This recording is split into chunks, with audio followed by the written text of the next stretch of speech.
Jake Morrison walked through the long metal corridors of the Galaxy Council Station. His black boots made soft sounds on the polished floor. Behind him, two other humans followed closely. Colonel Lisa Hayes wore her military uniform with pride. Ben Carter carried a small bag full of important papers. The station was huge. It floated in space around a planet called Kepler 442b. Nobody lived on that planet, which made it perfect for meetings between different alien species. The station had been built 300 years ago. It was a place where problems between species could be solved with words instead of weapons. Today felt different, though. Jake could sense trouble in the air. They reached the main council chamber. The doors were 20 feet tall and made of some kind of blue metal that sparkled. Jake took a deep breath before the doors opened automatically. Inside, the chamber was enormous. It looked like a giant bowl, with seats arranged in circles going up to the ceiling. In each seat sat a different kind of alien creature. Some looked like giant insects. Others were made of pure light. A few looked almost human but had blue skin or extra arms. Jake counted 47 different species represented in the chamber. All of them were staring at the three humans as they walked to their seats in the center of the room. The human seats were small and plain compared to the fancy chairs around them. Jake sat down and looked up at Chancellor Vextar. The Chancellor was 12 feet tall and looked like he was made of living crystal. Light passed through his body and made rainbow patterns on the walls. "The Council will now hear the matter of humanity," Chancellor Vextar said. His voice sounded like wind chimes in a storm. Jake had been preparing for this moment for 3 months. Ever since the Council had sent their first message to Earth, everyone knew this day would come. The message had been simple and scary. It said that humanity was growing too fast and needed to be stopped. A creature that looked like a giant praying mantis stood up first. Its name was Speaker Zethira, from the Zephyrian species. "Humans have built colonies near our sacred nebula," it said in a buzzing voice. "Their mining ships disturb the cosmic winds that our ancestors ride to the afterlife." Jake wanted to point out that space was big enough for everyone, but he stayed quiet. This was just the beginning. Next, an alien that lived underwater spoke through a translation device. "Human colonies on water worlds are stealing our breeding grounds," it gurgled. "Our children have nowhere to lay their eggs because humans have built cities in our sacred pools." One by one, more aliens stood up to complain about humans. The energy beings said human technology made too much electromagnetic noise. The plant-like aliens said human ships blocked sunlight from reaching their space gardens. The rock creatures complained that human mining was too loud. Jake listened to each complaint carefully. Some of them were fair concerns that could be worked out. Others seemed silly or unreasonable. But he could see the real problem behind all the words. The aliens were scared of how fast humans were spreading across the galaxy. Colonel Hayes leaned over and whispered to Jake. "They are just jealous," she said quietly. "Most of these species took thousands of years to build what we built in 200. Jake nodded but kept his face calm. Ben Carter was taking notes on a small device. He was the smartest negotiator Jake had ever met. If anyone could find a way out of this mess, it would be Ben. Finally, Chancellor Vextar stood up again. The rainbow lights in his crystal body grew brighter. "The Council has discussed this matter for many cycles," he said. "We have reached a decision that we believe is fair to all species in the galaxy." Jake felt his stomach tighten. This was the moment they had all been dreading. "Humanity must give up 70% of their colonies," the Chancellor announced. "Your military ships must be destroyed or given to the Council for safekeeping. Human expansion into new star systems must stop completely. Finally, humanity must accept guidance and supervision from older, wiser species who have learned to live in peace." The chamber fell silent. Jake could hear his own heartbeat in his ears. 70% of human colonies meant abandoning 300 worlds. 20 billion people would be left without protection. Destroying the human fleet would leave Earth itself defenseless. Jake looked at Colonel Hayes. Her face was stone cold, but he could see anger burning in her eyes. Ben Carter had stopped taking notes and was staring at the Chancellor with his mouth slightly open. "These terms are generous," Chancellor Vextar continued. Many council members wanted harsher punishment for humanity's aggressive expansion. We are offering you a chance to remain part of galactic civilization, but as junior members who need guidance. Other aliens began making noises of agreement. Clicks, buzzes, musical tones, and electronic beeps filled the chamber. They all seemed pleased with their decision. Jake stood up slowly. Every alien eye in the chamber focused on him. The human ambassador looked small and weak compared to the powerful beings around him, but his voice was steady when he spoke. The United Earth government will need time to consider these proposals, Jake said calmly. We request a 48-hour recess to discuss this matter with our leaders on Earth. Chancellor Vextar's crystal body pulsed with what might have been amusement. Of course, he said. Take all the time you need. We understand this is a difficult decision for your species. Several aliens made sounds that the translation devices turned into laughter. They thought the humans would spend 2 days arguing before coming back to accept the terms. What choice did humanity have? They were outnumbered and outgunned. Jake, Lisa, and Ben stood up and walked out of the chamber. Their footsteps echoed in the sudden quiet. Behind them, the aliens began talking excitedly about how to divide up the human colonies they would soon control. None of them noticed the small smile on Jake Morrison's face as he left the room. Jake Morrison walked quickly through the docking tube that connected the council station to the human ship. The UES Liberty was not the biggest ship docked at the station, but it was home for the human delegation. Colonel Lisa Hayes and Ben Carter followed close behind him. None of them spoke until they were safely inside their own vessel. Captain Ryan Brooks was waiting for them in the main meeting room. He was a tall man with gray hair and tired eyes. Next to him sat Dr. Susan Walsh, a woman who studied alien minds for a living. She knew more about how aliens thought than anyone else in human space. How bad is it? Captain Brooks asked as soon as the door closed. Jake sat down heavily in his chair. Worse than we expected, he said. They want 70% of our colonies. They want our fleet destroyed. And they want us to accept alien babysitters for the rest of time. Ben Carter opened his bag and pulled out his notes. I ran the numbers during the meeting, he said. If we accept their terms, we abandon 300 colonies. That leaves 20 billion people without any protection. Some of those worlds cannot survive without regular supply ships. Colonel Hayes slammed her hand on the table. They want to turn us into pets, she said angrily. We build something great and they want to tear it down because they are jealous. Dr. Walsh spoke quietly. It is not jealousy exactly, she said. Most of these species took thousands of years to reach the stars. They developed slowly and carefully.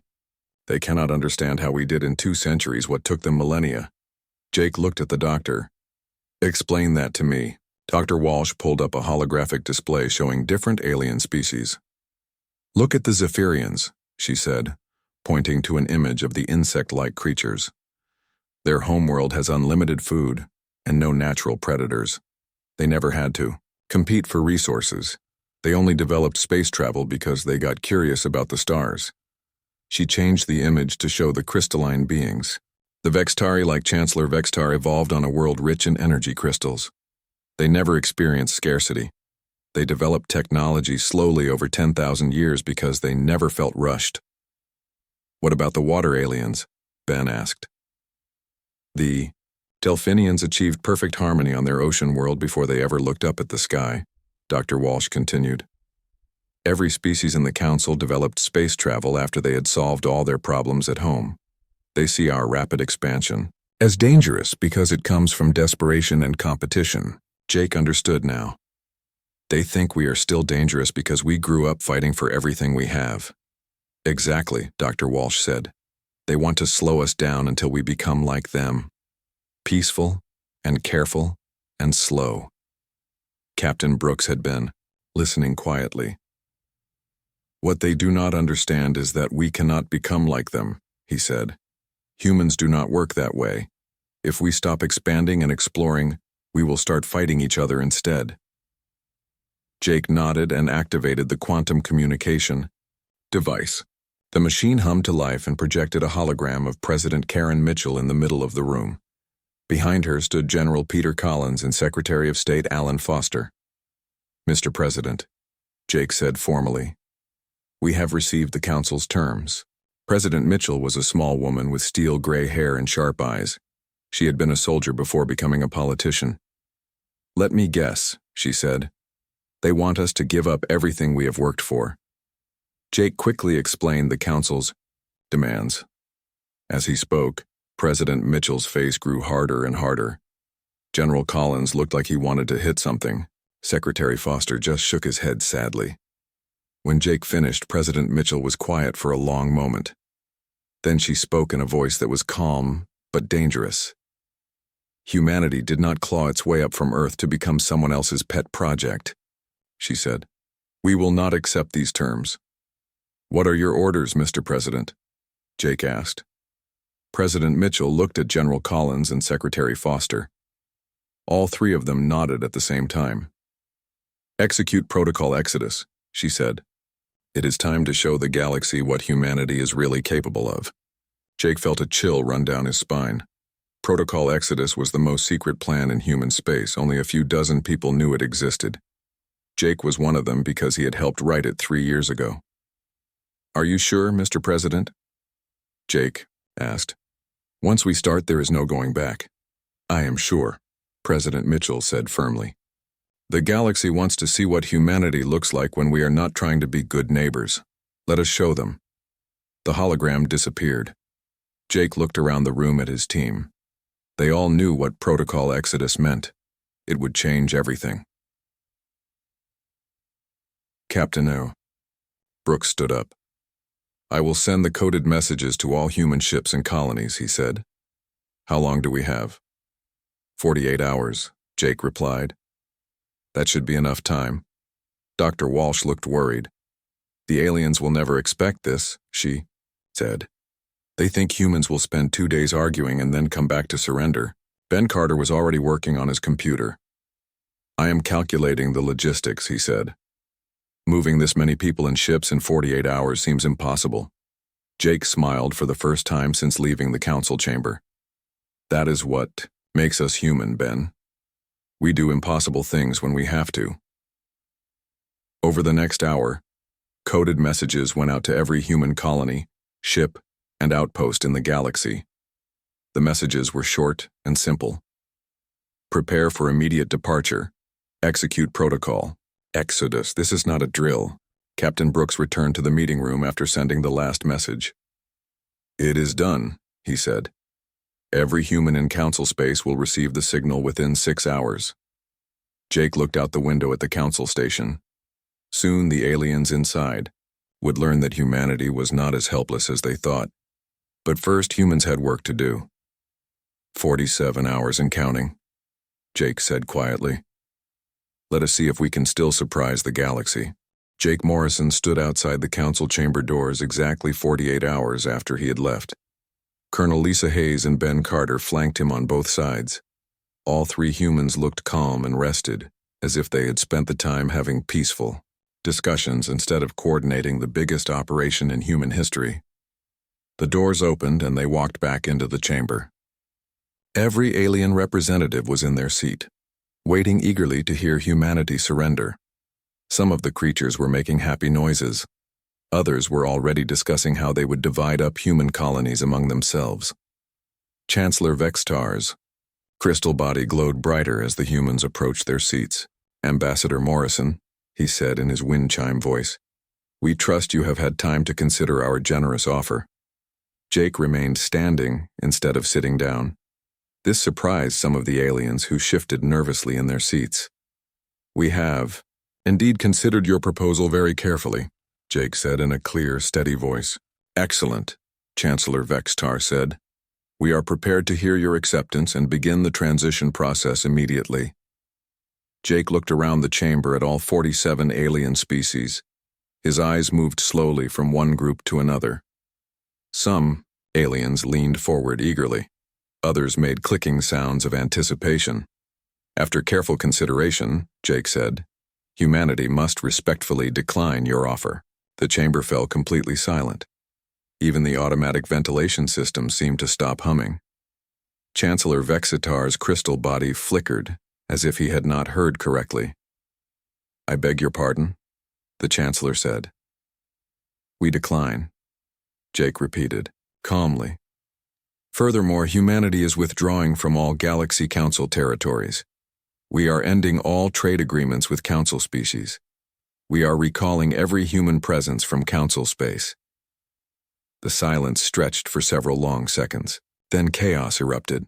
Speaker Zithara from the Zephyrians buzzed angrily. "You cannot simply leave. You have contracts and obligations," a Delphinian delegate gurgled through its translator. "This is unacceptable. Human colonies exist within our territorial boundaries." More and more aliens began shouting at once. The translation devices could not keep up with all the different languages being spoken at the same time.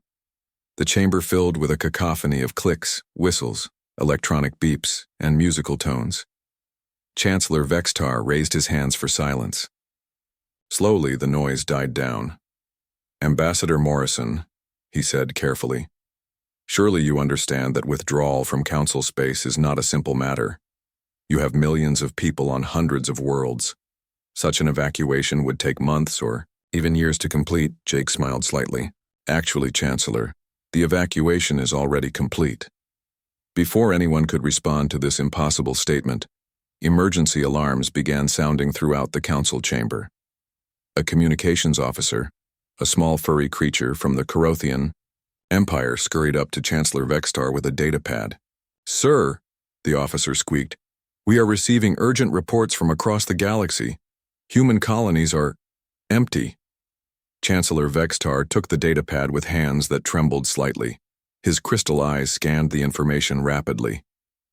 "This cannot be correct," he said. More communications officers began flooding into the chamber. Each one carried reports that seemed more impossible than the last. "The human colony on Kepler 186F is completely abandoned," reported a tall, thin alien. "Our survey team found empty buildings but no people." "Human mining operations in the Vega system have shut down," said another. "All equipment has been removed." "Human trade ships have disappeared from the Altair shipping lanes," called out a third officer. Ben Carter stepped forward and activated a holographic display in the center of the chamber. It showed a map of the entire galaxy with human settlements, marked in blue. As everyone watched, the blue dots began disappearing one by one. "Colony ships from New Terra have left orbit," Ben announced calmly, as another dot vanished. "Evacuation of Proxima Station is complete." Another dot gone. "Last, transport from Gliese 667C is away." The dots kept disappearing. The alien representative stared in shock as hundreds of human settlements vanished from the galactic map.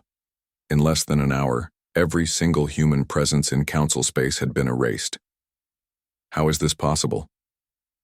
"Chancellor," Vextar demanded, "moving millions of people requires massive logistics operations. Our intelligence networks would have detected such preparations." Jake remained calm. "You assumed we would need months to evacuate because that is how long it would take your species. Humans work differently." Speaker Zithara buzzed frantically.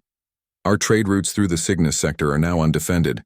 Human navigators map those passages through dangerous space." A crystalline being from the Luminari spoke up. "Our data exchange networks have gone offline. We depended on human information systems." The Corothian representative was reading frantically from multiple data pads. "Our mining operations have stopped working. Human technicians maintained most of our equipment." As reports continued pouring in, the true scale of humanity's withdrawal became clear. Humans had not just been colonists and traders in Council space. They had become the backbone of galactic commerce, communication, and infrastructure. Without human navigators, several important trade routes became too dangerous to use. Without human information networks, many species could not communicate with their own colonies. Without human technicians, advanced equipment across dozens of worlds simply stopped functioning. Chancellor Vextar looked at the chaos around him and then back at Jake. "Where have your people gone?" he asked quietly. Jake's smile grew wider. "They have gone to places where they can grow and thrive without interference." You cannot hide an entire species, protested a delegate from the aquatic Delphinians. We will find your new colonies. You are certainly welcome to try, Jake said politely. But first you will need to figure out how to maintain your own civilization without human assistance. Colonel Hayes stepped forward. The Galaxy Council wanted to see what would happen if humanity stopped expanding aggressively into your space, she said. Now you know. Ben Carter added more information to the holographic display.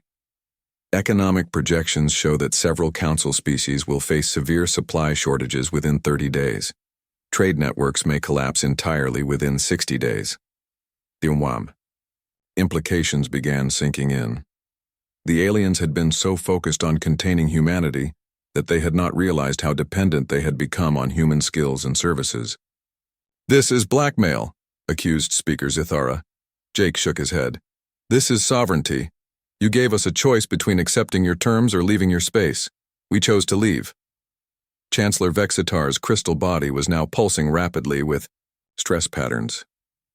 What do you want from us? Jake picked up his small bag and prepared to leave. Nothing at all, Chancellor. Humanity wishes the Galaxy Council well in solving its current difficulties. We will be quite busy establishing our new civilization elsewhere. The three humans walked toward the chamber doors. Behind them, 47 alien species realized they had made a terrible mistake. They had tried to cage a species that was better at leaving than staying. Wait, Chancellor Vexitar called out desperately. Surely we can negotiate new terms, Jake paused at the doorway and looked back. Perhaps someday, Chancellor, when you are ready to treat humanity as equals instead of children who need supervision. The doors closed behind the humans, leaving the Galaxy Council in chaos. 3 months had passed since humanity vanished from Galaxy Council space. Fleet Admiral Kethrax of the Zephyrian Swarm stood on the bridge of his flagship, watching the search results come in. His insect-like face showed no emotion, but inside, he felt growing frustration. 23 different alien species had joined the search operation. They had sent over 500 ships to look for the missing humans. So far, they had found nothing but empty colonies and abandoned space stations. Report, Admiral Kethrax buzzed to his communications officer. The smaller Zephyrian clicked, its mandibles nervously. Search Group Gamma has finished scanning the Tau Ceti system, sir. They found the human colony on Tau Ceti F, but it is completely empty. How empty? The Admiral asked. Every building is gone, sir. The colonists did not just leave. They took their entire city with them. All that remains are flat foundations where buildings used to stand. Admiral Kethrax had heard similar reports from dozens of other search teams. Human colonies were not just abandoned. They had been completely dismantled. Even the basic infrastructure had been removed and taken somewhere else. Dr. Zilthera, the Council's chief intelligence analyst, floated onto the bridge. She was a gaseous being from the Nebula Collective, and her cloudy form shifted colors as she moved. Admiral, she said in her whispery voice, I have completed my analysis of the evacuation sites. What did you find, Doctor? Dr. Zilthara projected, a holographic display showing several former human colonies. The evidence suggests an operation of unprecedented scale and organization. Look at New Harmony Colony on Ross 128b. The hologram showed aerial views of empty land where a city of 2 million people had once stood. The humans did not just pack up and leave, Dr. Zilthara explained. They systematically dismantled every structure down to the foundation level. They removed all infrastructure, including power plants, water treatment facilities, and communication networks. Admiral Kethrax studied the images carefully. How long would such an operation take? For any other species? 6 months to a year minimum, Dr. Zilthara replied. The humans accomplished it in less than 48 hours. This suggests capabilities we never suspected they possessed. Another officer approached with a data pad. Sir, we have intercepted partial human communications from the edge of the galaxy. Admiral Kethrax took the pad eagerly. Any information about human whereabouts was precious. The message fragments were heavily encrypted, but the Council's best code breakers had managed to decode pieces. Phase 1 complete, read one fragment. All personnel and equipment successfully relocated to designation Aurora. Begin Phase 2. Construction immediately, said another. Timeline moved up due to council pressure. New technology integration ahead of schedule, read a third message. The isolation has allowed faster development than projected. Dr. Zilthara's gaseous form turned a worried shade of purple. Admiral, these messages suggest the human withdrawal was not a desperate escape. It was part of a larger strategic plan. Before Admiral Kethrax could respond, alarms began sounding throughout the ship. The tactical officer, a reptilian creature, from the Saurian Republic, hissed urgently. Admiral, long-range sensors are detecting massive gravitational anomalies at the galaxy's edge. Something very large is moving through hyperspace. Admiral Kethrax felt his compound eyes widen. How large? The readings suggest multiple objects, each larger than our biggest space stations. They are moving in formation toward the galactic core. Dr. Zilthara's form shifted to bright orange with alarm. Admiral, could these be the returning humans?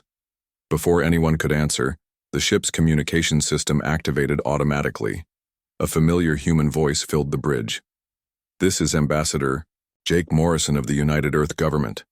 I am transmitting this message to all Galaxy Council vessels and installations. Humanity is prepared to resume negotiations with the Council. We request an immediate meeting at the neutral station. The message was short and polite, but something in Jake Morrison's tone made Admiral Kethrax's skin crawl. The human sounded different, more confident, almost superior.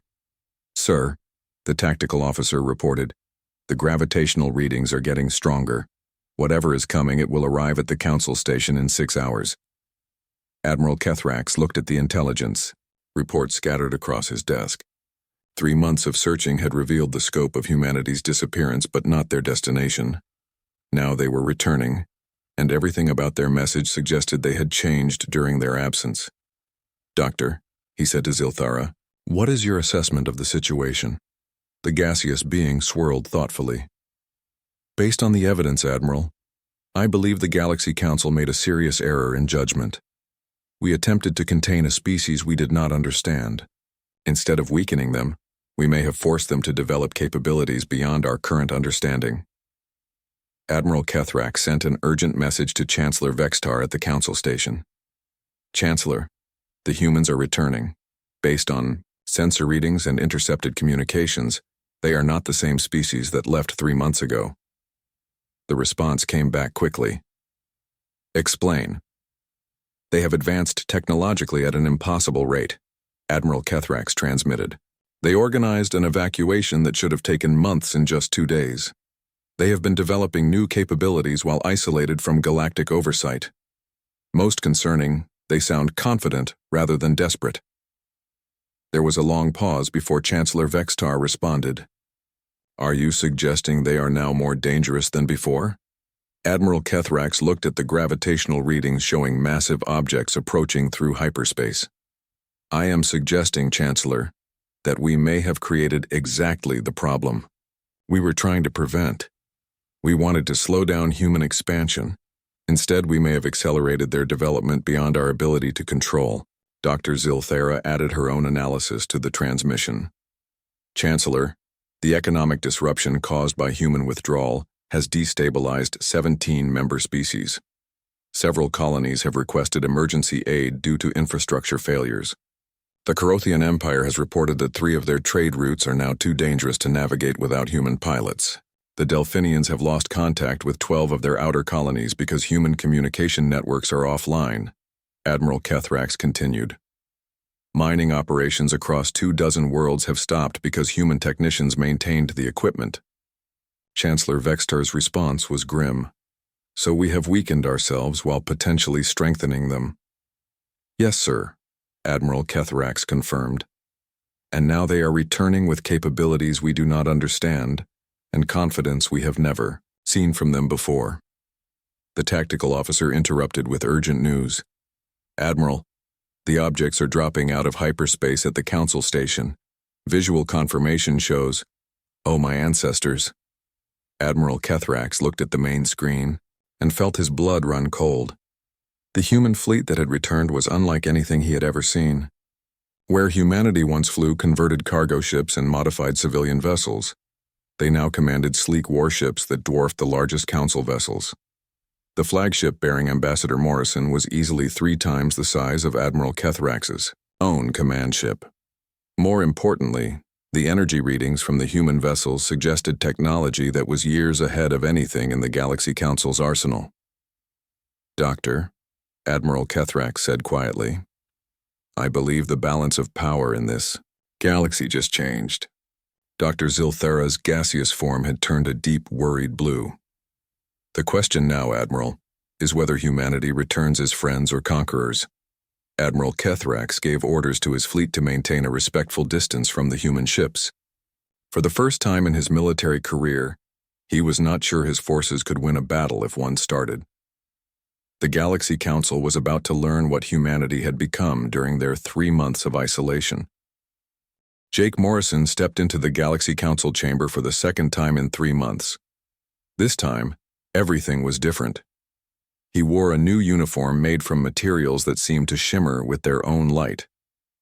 Behind him walked Colonel Lisa Hayes, now bearing the rank of general on her collar. Ben Carter had been replaced by Dr. Susan Walsh, who now carried the title of Human Cultural Ambassador. The chamber itself looked smaller than Jake remembered. Perhaps it was because he now represented a civilization that had grown beyond what these walls could contain. Chancellor Vexitar stood at the center of the chamber, his crystal body flickering with nervous energy. Around him, representatives from 47 alien species watched the humans with a mixture of fear and curiosity. "Ambassador Morrison," Chancellor Vexitar said carefully, "welcome back to the Galaxy Council. We are eager to hear what humanity proposes for renewed relations."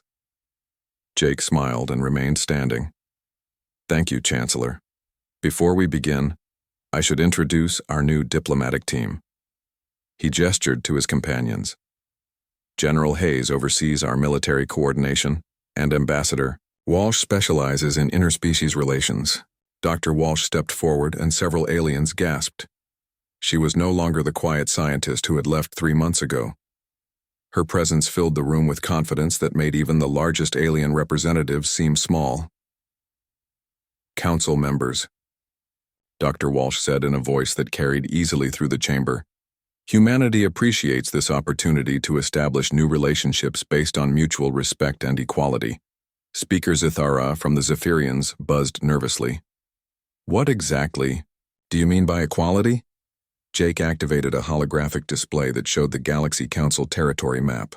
But now there were new markers beyond the galaxy's edge, indicating massive human settlements in previously unexplored space. "During our 3 months of isolation," Jake explained, "humanity established 17 new colony clusters beyond the galactic rim. Our population has grown to over 50 billion people across more than 800 worlds."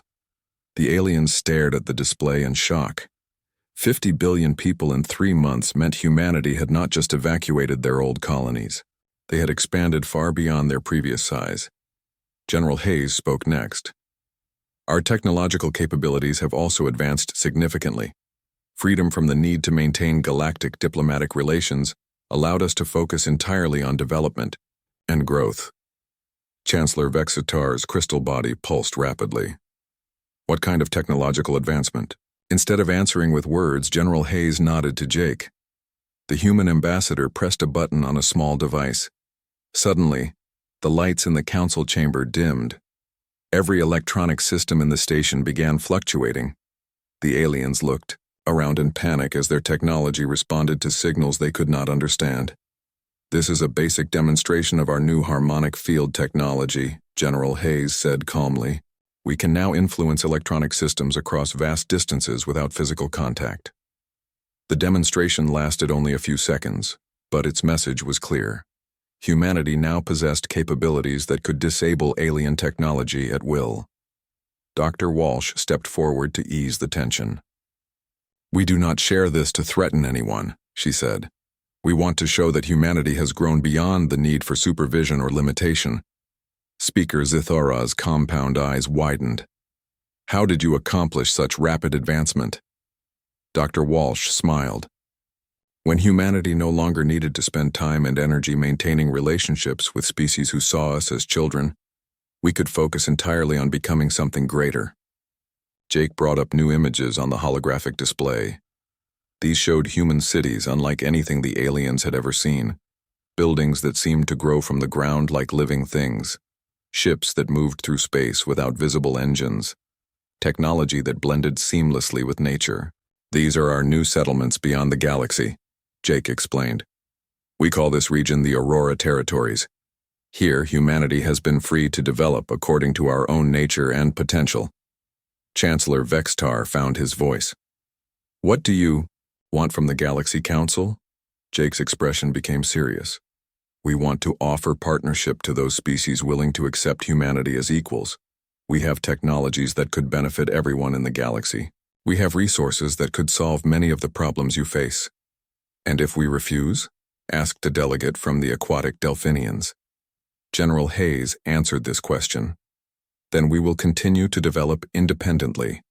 The Galaxy Council will remain free to govern its own affairs, and humanity will govern ours. Dr. Walsh added, however, the economic disruption caused by our withdrawal has shown how interconnected galactic civilization has become. Many of your colonies are still struggling, without human technical support. This was true and everyone in the chamber knew it. 3 months without human navigators, technicians, and traders had caused serious problems across dozens of worlds. Jake brought up economic charts showing the damage to galactic trade networks. We can restore these systems and make them better than before, but only as partners, not as supervised children. Chancellor Vextar looked around the chamber at his fellow council members. Many of them were whispering among themselves. The choice before them was clear but difficult. What would this partnership look like? The Chancellor asked. Dr. Walsh stepped forward. Humanity would rejoin galactic civilization as a full member species. We would share certain technologies and help restore damaged infrastructure. In return, we would be treated with the same respect given to any other council member. No territorial restrictions, General Hayes added. No military limitations. No supervision of our expansion or development. Jake concluded, humanity offers friendship and cooperation, but we will never again accept being treated as a junior species that needs guidance. The chamber fell silent as the aliens considered their options. They could reject humanity's offer and face continued economic problems while humanity grew stronger in isolation. Or they could accept humans as equals and benefit from their advanced capabilities. Chancellor Vextar spoke slowly. The Galaxy Council will need time to consider these proposals. Jake nodded. Of course. But I should mention that several individual species have already contacted us directly. The Andromedans, the Centauri Alliance, and the Free Traders Union have all expressed interest in separate agreements. This news caused murmurs of concern throughout the chamber. If humanity began making individual deals with different species, the Galaxy Council's unity could fracture. Dr. Walsh added gently, humanity prefers to work with the Council as a whole, but we understand that each species must make its own choice about the future. After several hours of discussion, Chancellor Vextar called for a vote. The result was unanimous. Humanity would be welcomed back to galactic civilization as a full partner and equal member of the Galaxy Council. As Jake Morrison shook hands with alien representatives, he reflected on humanity's journey. 3 months ago, they had been seen as dangerous children who needed control. Now they returned as a power that could no longer be contained or ignored. The Galaxy Council had tried to limit humanity's growth and ended up accelerating it beyond their wildest imagination. In seeking to make humans smaller, they had forced them to become something greater. Outside the station windows, human ships waited in perfect formation. These vessels represented not just advanced technology, but the evolution of an entire species. Humanity had learned that they did not need anyone's permission to reach for the stars. The galaxy would never be the same again.